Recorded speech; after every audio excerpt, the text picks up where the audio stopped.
রাধে রাধে বন্ধুরা, তোমরা যে যেখানেই থাকো সবাই কেমন আছো? আশা করি ভালোই আছো আর আমিও ভালো আছি।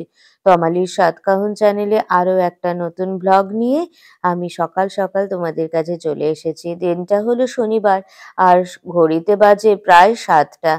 অফ ক্যামেরায় সমস্ত বাসি কাজ সেরে তারপরে ক্যামেরা অন করে তোমাদের কাছে এসেছি জলখাবার নিয়ে। তো প্রথমেই আমি বলি একটু বেগুন ভেজে নেব। তার জন্য বেগুনগুলো ধুয়ে একটু ম্যারিনেট করে রেখে দিচ্ছি। তারপরে আর কি জানো তো, শীতকালের বেগুনের না আলাদাই একটা টেস্ট, গরম গরম রুটি দিয়ে বেশ ভালো লাগে।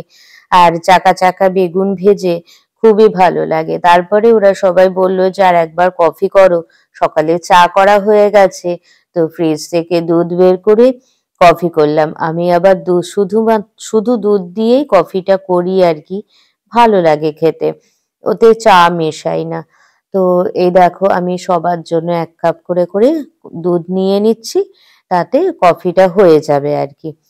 তো তোমাদের সাথে কথা বলতে বলতে দুধের পরিমাণটাও নেওয়া হয়ে গেছে আর আমি কফিটাও বসিয়ে দিলাম। এরপরে তো আরো অনেক কাজ রয়েছে। তো এবারে কফিটা এনেছিল কফির মানে পাউচে আর কি। তো বারবার করে ঢালতে এত অসুবিধা হচ্ছিল না, তাই আমার শিশি আছে, আগেরবার শিশিতেই আনা হয়েছিল, কিন্তু শিশিটা ধোয়া হয়েছিল। কফিটা ওই ধোয়া শিশিতে রাখলে না কফিটা যদি ক্লট বেঁধে যায়, তার জন্য শিশিটা ধুয়ে উপুর করে রাখা হয়েছিল। আর এখন শাশুড়ি আমাকে শিশিটাও দিল আর একটা কাপড় ছেঁড়া নিয়ে নিলাম, পরিষ্কার সাদা কাপড় ছেঁড়া। ভেতরটা মুছে কফিটা ওখানেই সার্ভ করে রাখবো, তাহলে কফিটা ভালো থাকবে। বারবার প্যাকেটে করে প্যাকেটের মধ্য থেকে বের করতে করতে কফিটা ক্লডও বেঁধে যাবে, তার জন্য তাই ভাবলাম একটা থালার উপরে নিয়ে শিশিতে কফিটা ঢালি, তাহলে কফিটা পড়লেও কফিটা নষ্ট হবে না আর কি। তো কফিটা আমার তোমাদের সাথে কথা বলতে বলতে ঢালা হয়ে গেল। আর প্যাকেটটা জানো তো আমি ফেলবো না, নেক্সট টাইমে যখন চা হবে একটুখানি গরম জল কফির প্যাকেটের মধ্যে দিয়ে চায়ের জলের মধ্যে দিয়ে দেবো, তাহলে কফির প্যাকেটটা ধোয়াও হয়ে যাবে, কফিটা নষ্টও হবে না। এদিকে আমার কফি প্রায় রেডি হয়ে গেছে। ওরা সবাই বলছে কি করছো গো এতক্ষণ ধরে, কফি করতে এত টাইম লাগে নাকি? আমি ভাবছি যে না না, কফি করতে টাইম লাগবে কেন, আমি তো আরো অন্যান্য কাজগুলো করে নিলাম। তো যাই হোক, হয়ে গেছে আমার কফি, এবার সার্ভ করে দেব। এর আগে 2 কাপ দেওয়া হয়ে গেছে, এখন আরো 2 কাপ নিয়ে যাচ্ছি। আর একটা নতুন বিস্কুট বের করেছিল আমার মেয়ে, তাই নতুন বিস্কুট দিয়ে আমরা কফিটা খাচ্ছি। আর ওই দেখো মুখ বাড়াচ্ছে কে, আমার পাবলু, ও তো সবেতে রয়েছে, ওকেও দিতে হবে বিস্কিট।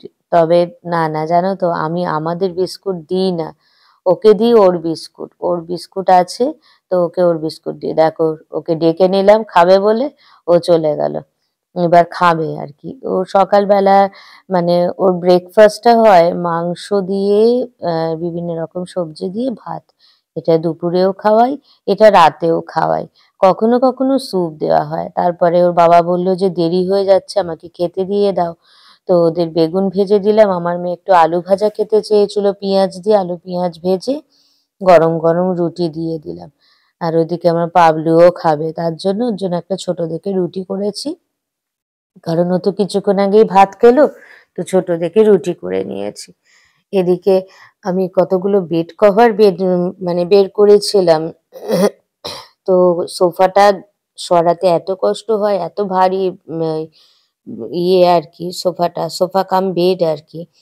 তো ভেতরে আলনার বক্সটা খুলে আমি বেড কভারটা ঢুকিয়ে রাখছি, কারণ বেড কভারগুলো বাইরে রেখে দিলে না, আর নতুন বেড কভার তো পাবলুর এত লোম ওড়ে, বেড কভারগুলো একদম নোংরা হয়ে যাবে। তো সোফাটা তার জন্য আবার ঠেলে সরিয়ে দিলাম, এত অসুবিধা হয়, ভারী সোফা তো তাই। আর তার উপরে আমার মেয়ের এই টেডি বিয়ারটা, উফ, মানে কোথায় যে রাখবো তার ঠিক নেই, বারবার রাখি বারবার পড়ে যায়। তো আমি তার জন্য প্যাকেট থেকে বেরও করিনি। সমস্ত কিছুই পরিষ্কার হয়ে গেছে, এবার ঘরটা ঝাড় দিয়ে নিচ্ছি। ওদিকে আমার পাবলু শুয়ে আছে, ওকে যদি বলি বিছানায় উঠতে, ও প্রথমে উঠবে না। তারপরে ওকে যদি আমি একটু বলি যে ওঠ বুড়ো ওঠ, তবে ও উঠবে, জানো তো। তো যাই হোক না কেন, আলনার পেছন, তারপরে খাটের ভেতরটা মানে তলাটা আর কি, আমি সব ঝাড়-টাড় দিয়ে নিলাম। কারণ এত অজস্র লোম থাকে না, তোমাদের কি বলবো? এই দেখো বলেছি বলে উঠে গেল। ভীষণ কথা শোনে, খুব বাধ্য কুকুর আমার।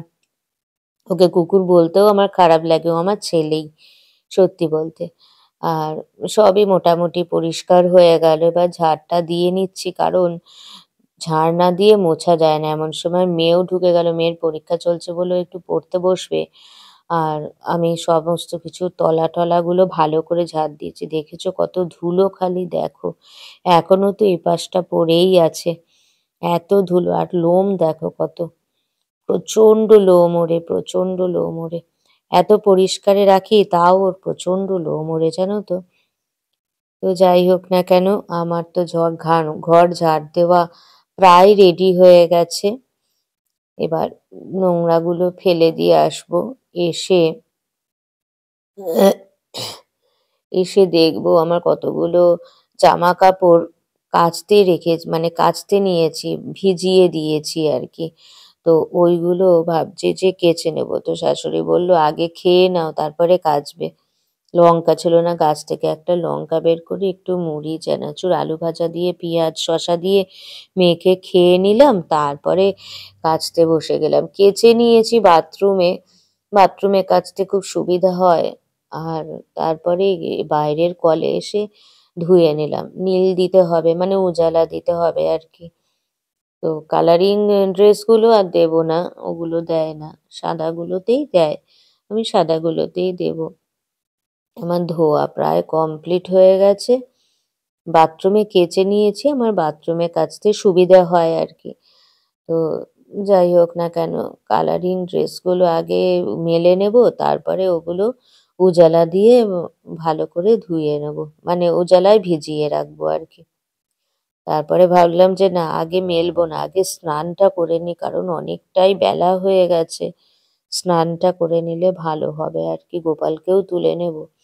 তো এগুলো ভেজাতে দিয়ে আমি আগে বরঞ্চ স্নানটা করে নিই। তো সেখানে বাথরুমে চলে গিয়ে স্নান করা হয়ে গেছে আমার, দেখো সিঁদুরটা পরে নিই। কারণ গোপালকেও তোলা হয়ে গেছে, আমি অফ ক্যামেরায় গোপাল তুলে নিয়েছি। এত লেট হয়ে গেছিল আজকে কাজের, তো তাই আজকে আর তোমাদেরকে অন ক্যামেরায় আমি গোপাল তোলা দেখাইনি।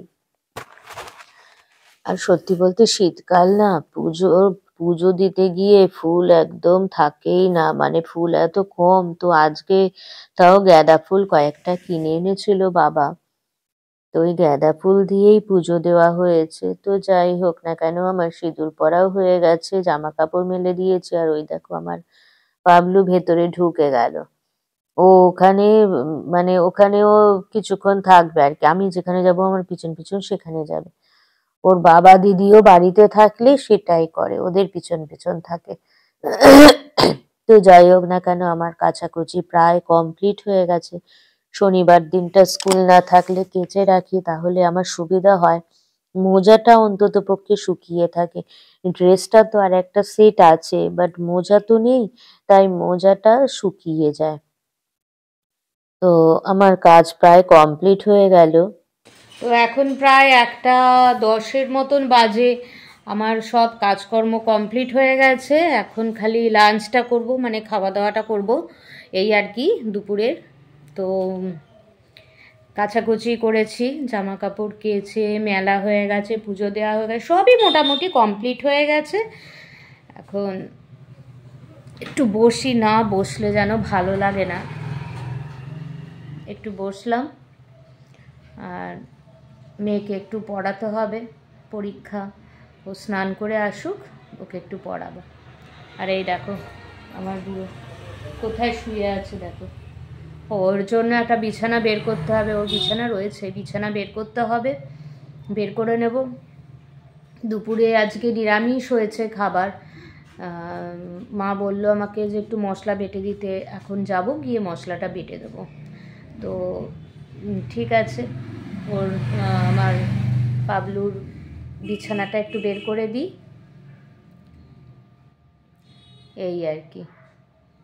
আজকে অনেক কাজ করা হয়েছে, ঘর ঝাড় দিয়ে মুছে ঠাকুর পুজো দিয়ে জামা কাপড় কাচাকুচির ব্যাপার ছিল, জামা কাপড় কাচাকুচি করলাম, মানে আমার মেয়ের ড্রেস ট্রেসগুলো কাচলাম, যেই গেঞ্জিটা পরে পড়তে গিয়েছিল সেটা কেচে দিলাম।